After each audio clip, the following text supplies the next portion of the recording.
শুরু হলো আমাদের মানাসলুর যাত্রার শেষ পর্ব। হ্যালো।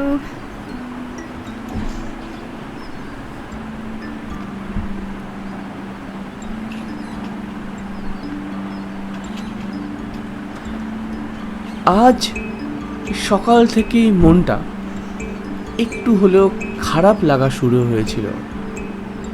না, শরীর টরীর কোনো রকম খারাপ ছিল না আমার বা আমাদের। এতক্ষণ মানাসলুর সামনে আসবে এই ভেবে আমরা এগোচ্ছিলাম। কতক্ষণ লাগবে? এর আগের দিন মানাসলুর সামনে আমরা ছিলাম।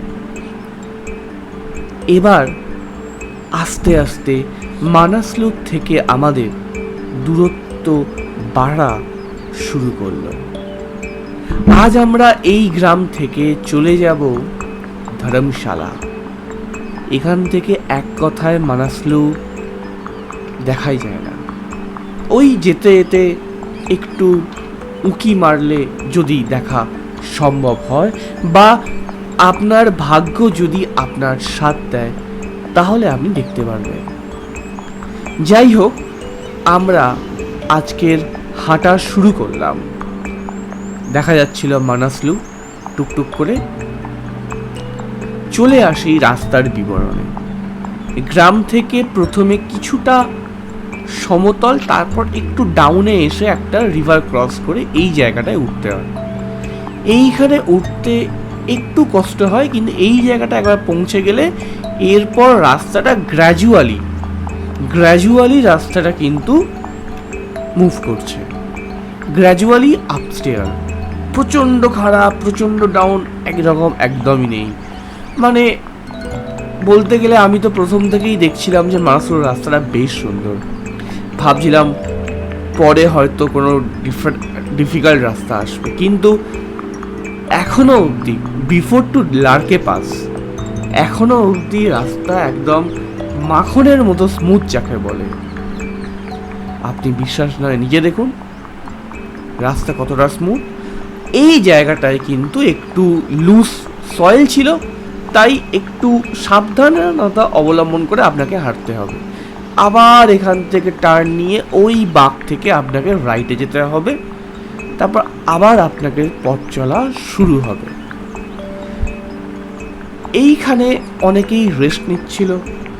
এই দিন ব্যাপারটা হলো লার্কে বাস যাবে তার একটা এক্সাইটমেন্ট, রাতে ঘুম হবে না তার একটা দুশ্চিন্তা।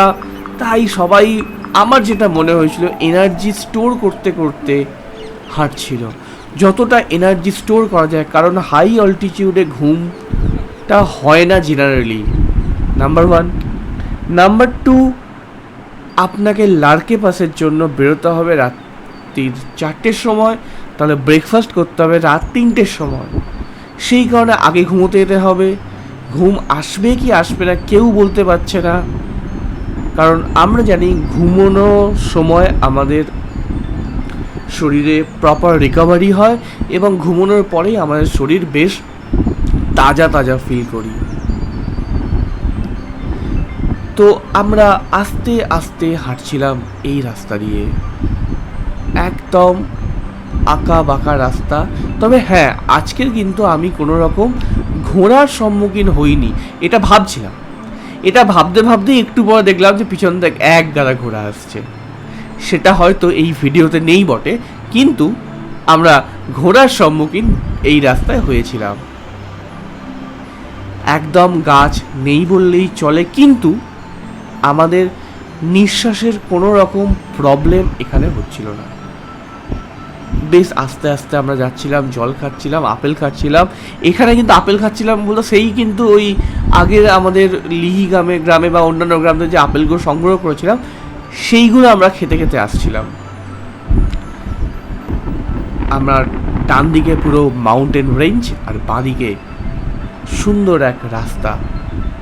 আজকে হাঁটছিলাম, মনেই হচ্ছিল হাঁটছি, কষ্টই হচ্ছিল না। এত প্রাণবন্তকর, চোখ ধাঁধানো, সৌন্দর্যময় মানাসলুর রূপ। চলে এলাম আমরা ধর্মশালার আউটস্কার্টে। দূর থেকে এই যে বলছিলাম ঘোড়া, এই যে ঘোড়া আসা শুরু হয়ে গেল। এই একবারই আমাদের ঘোড়াকে একটুখানি জায়গা দিতে হয়েছিল, বাবারা যাচ্ছিলেন। এইটা হলো কিন্তু ধর্মশালা আউটস্কার্ট, দূরে দেখা যাচ্ছে ধর্মশালা। ভেবে তো ছিলাম আমরা প্রপার রুমও অবধি পাবো না, কিন্তু এসে দেখলাম আমাদের গাইড দাদা সুন্দর একটা টেন্টের ব্যবস্থা করেছে। আর দারুণ রোদ ছিল, সুন্দরভাবে আমরা সেখানে ল্যাদ খাচ্ছিলাম, খাওয়া দাওয়া জম্পেস করেছিলাম। তারপর শুরু হলো মেঘের খেলা। এদিকে চলছিল মেঘের খেলা, আর ওইদিকে আমি একটা জিনিস আমার মধ্যে কনফিউশন হচ্ছিল, সেইটা দেখতে আমি গেছিলাম। কি হচ্ছিল সেটা বলি। আমি সবসময় পড়ছিলাম যে আমাদের নাকি লার্কের পাস অলমোস্ট ধর্মশালা থেকে 10-12 কিলোমিটার, কিন্তু বারবার গুগলে বলছিল ইটস অ্যাবাউট 4 to 5 কিলোমিটার।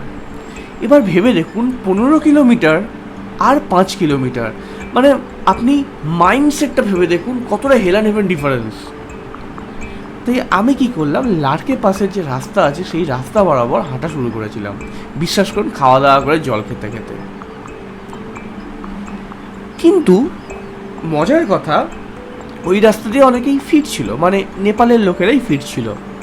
আমি তাদের জিজ্ঞাসা করলাম, ভাইয়া ইয়া সে লার্কে পাস কিতনা দূর है? কেউ কেউ বলছিল 3-4 কিলোমিটার, কেউ কেউ বলছে 5-6 কিলোমিটার। কিন্তু বিশ্বাস করুন, একটা লোককেও আমি শুনিনি বলতে যে এটা কিনা 12-15 কিলোমিটার এখান থেকে লার্কে পাস। হ্যাঁ, লোকজন এটা বলেছিল এখান থেকে ভীমতাং অলমোস্ট 15-16 কিলোমিটার।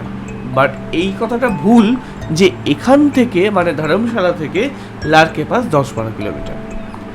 তো সূর্যের আলো থাকতে থাকতে এই সুন্দর খবরটা পাওয়াতে আমি ধেই ধেই করতে করতে, মানে যাকে বলে 15 কিলোমিটার কমে 5 কিলোমিটার হয়ে গেছে, ব্যাপারটা বুঝতেই পারছেন কতটা এক্সাইটমেন্ট ব্যাপার আর কি। যতই আসতে যাই 5 কিলোমিটার আর 15 কিলোমিটার, বুঝতেই তো পারছেন। তো আমি ফিরে আসি আমার টেন্টে। যথারীতি সেই দিনটা আমরা রেস্ট করেই আমরা মোটামুটি দিনটা কাটাই, এবং চলছে মেঘের টাইম ল্যাপস মানাসলুর সাথে।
পরের দিন তখন বাজে রাত 2টো।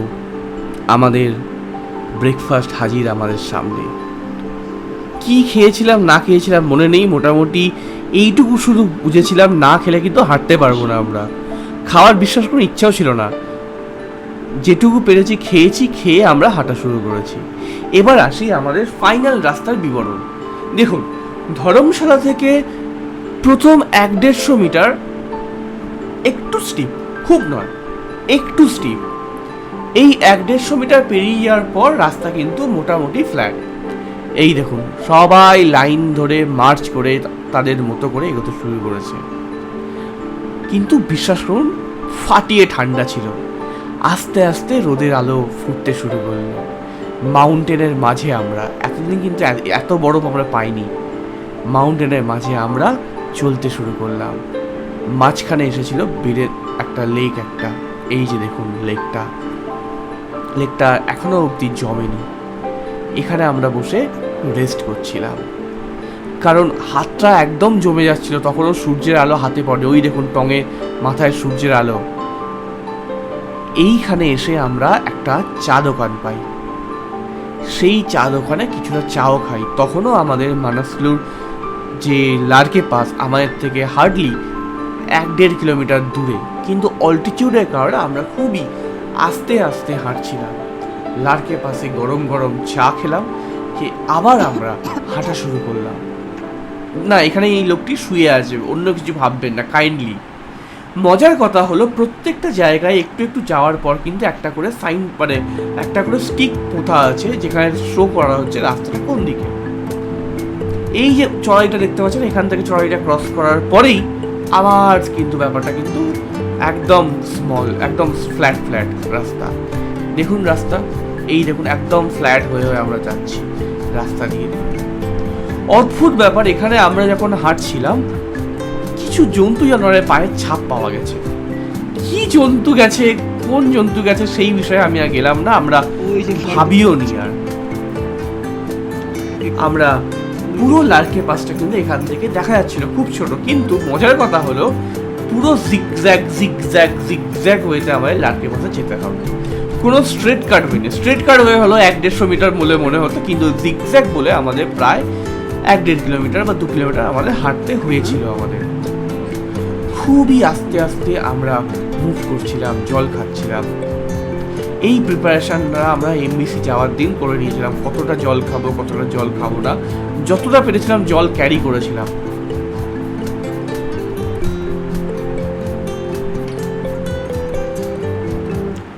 আস্তে আস্তে আমরা এগিয়ে চলছি। আমি আমার অর্ধাঙ্গিনীর এটা প্রথম ট্রেক 5000 মিটারই না, জীবনের প্রথম ট্রেক আমি একবারও বলছি না, তাহলে সেটা বোকামি বলা হয়। এর আগে কিছু ট্রেক করেছে 4500 অবধি, আর লার্কে পাস হলো 5100। তো টেকনিক্যালি আমার অর্ধাঙ্গিনীর প্রথম ট্রেক এটা। এখানে আমরা আস্তে আস্তে এগোচ্ছি, হঠাৎই দেখলাম এক লোককে অসুস্থ হয়ে যেতে। কেন? সে রাত্রেবেলা ব্রেকফাস্ট করে বেরোয়নি, এবং গত রাতে সে ডিনার অবধি করেনি, তার আর এনার্জি নেই, পুরো এক্সস্ট। যাই হোক, আমরা আবার তাকে জল টল দিয়ে আমরা চললাম আমাদের গন্তব্যস্থল লার্কে পাসের দিকে।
অবশেষে আমরা পৌঁছালাম লার্কে পাস, 5106 মিটার। কিন্তু আমার অল্টিটিউড বলছে এটা 5150 মিটারেরও উপরে।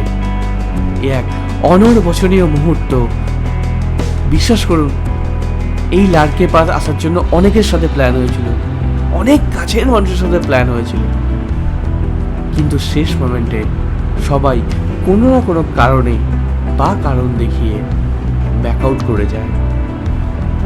ভেঙে তো একটু পড়েই ছিলাম, বাট মনে একটা ইচ্ছা ছিল লার্কে পাসের সাথে দেখা করার। এত সুন্দর ওয়েদারে লার্কে পাস দেখবো আমি কখনোই ভাবিনি। তাই সেই লার্কে পাসে আসার পর আমি বিশ্বাসই করতে পারছিলাম না যে আমরা লার্কে পাসে এসে গেছি। আমি আমার অর্ধাঙ্গিনী দুজনে। খুবই হাওয়া চলছিল, যতটা পেরেছি আমরা থাকার চেষ্টা করেছি, কারণ আমরা তো আর ওখানকার গাইড পোর্টার নই যে ইচ্ছা করলেই আমরা প্রত্যেক বছরে একবার দুবার চলে আসবো। তাই যতটা পেরেছি থেকেছি, ছবি তুলেছি, আর বাকিটা মনের মনে কোঠায়।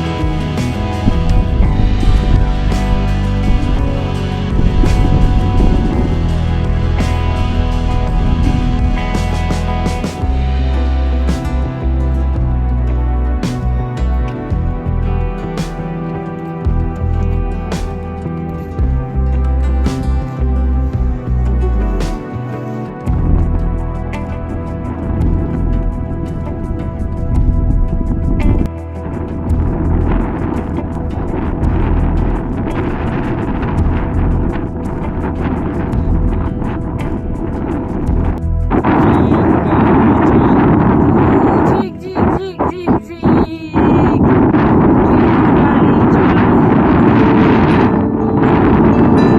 ঝিক ঝিক।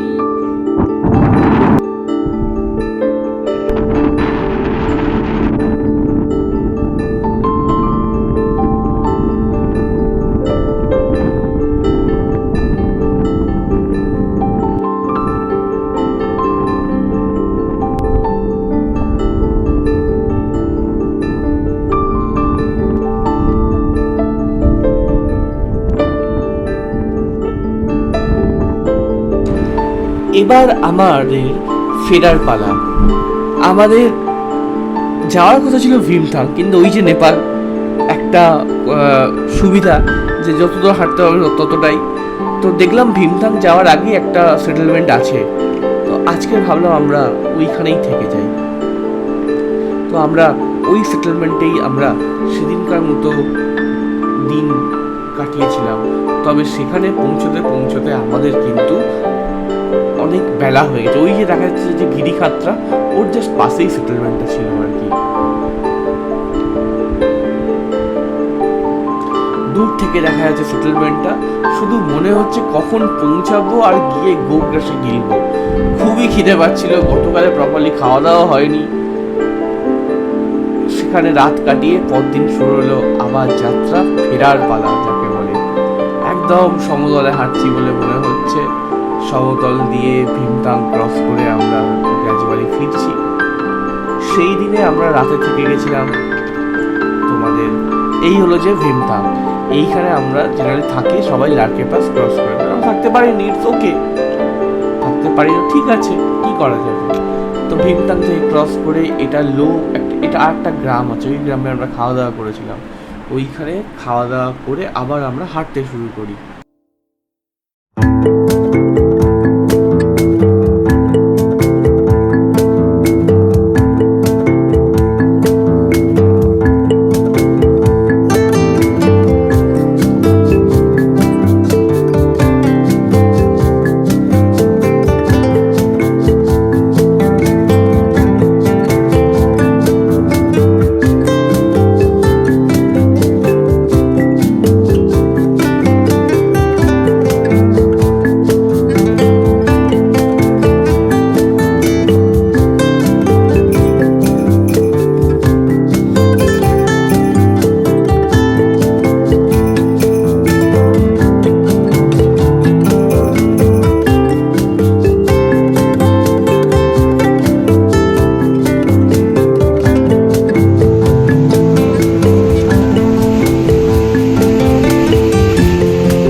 আমরা সেদিনকে খেয়েছিলাম গোয়া। গোয়া বলে একটি জায়গা আছে, এটা আবার ইন্ডিয়ার গোয়া কেউ ভেবে নিও না।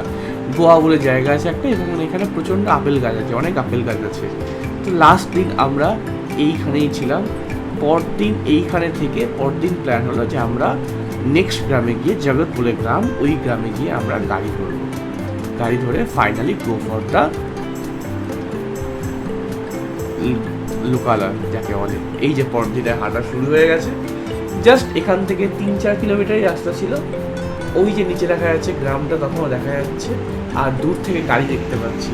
বেশ দারুণ লাগছিল গাড়ি দেখে, যে মনে হচ্ছিল সেই বেয়ার গ্রিলসের কথা। ওই দেখা যায় লোকালয়। চলে আসছি আমরা মানাসলুর গহন অরণ্য থেকে, পেয়ে গেছি লোকালয়ের সন্ধান। আমাদের জন্য ওখানে দাঁড়িয়ে আছে গাড়ি, সেই গাড়ি করে আমরা চলে যাব লোকালয়ে। শেষ করছি এখানে ম্যান ভার্সেস ওয়াইল্ড নয়, শেষ করছি এখানে আমাদের মানাসলু ট্রেকিং ব্লগ বা ট্রেকিং জার্নি, যেটাতে সুবিধা হয় আপনাদের। দেখা হবে ডেফিনেটলি পরের কোনো ট্রেকিং পর্ব নিয়ে। কেমন লাগলো জানাবেন। যদি কারোর কোনো রকম কোয়েশ্চেন থাকে, কোয়ারি থাকে, ডেফিনেটলি আমাদেরকে আস্ক করবেন। চেষ্টা করব আপনাদের কোয়ারি যথাযথ উত্তর দিয়ে আপনাকে সাহায্য করতে। ধন্যবাদ, সবাই ভালো থাকবেন।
घर बंदीपुर में है, योर हाउस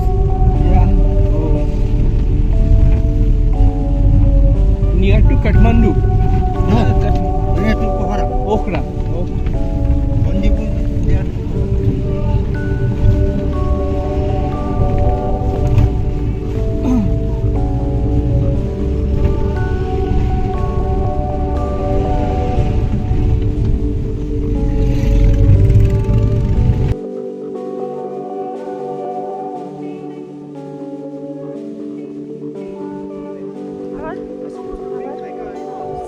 আবার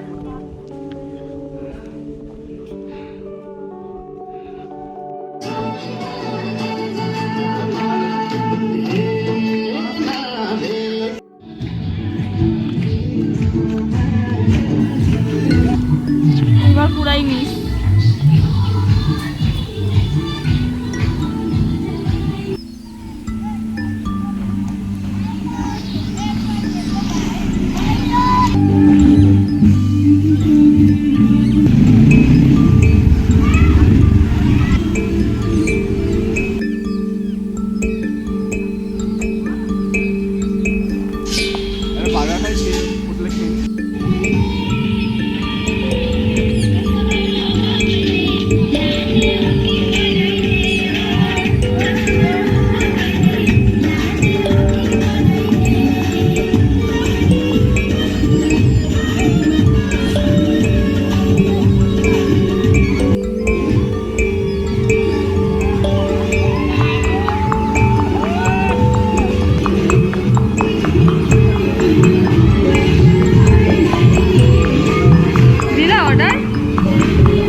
কাউন্ট করছি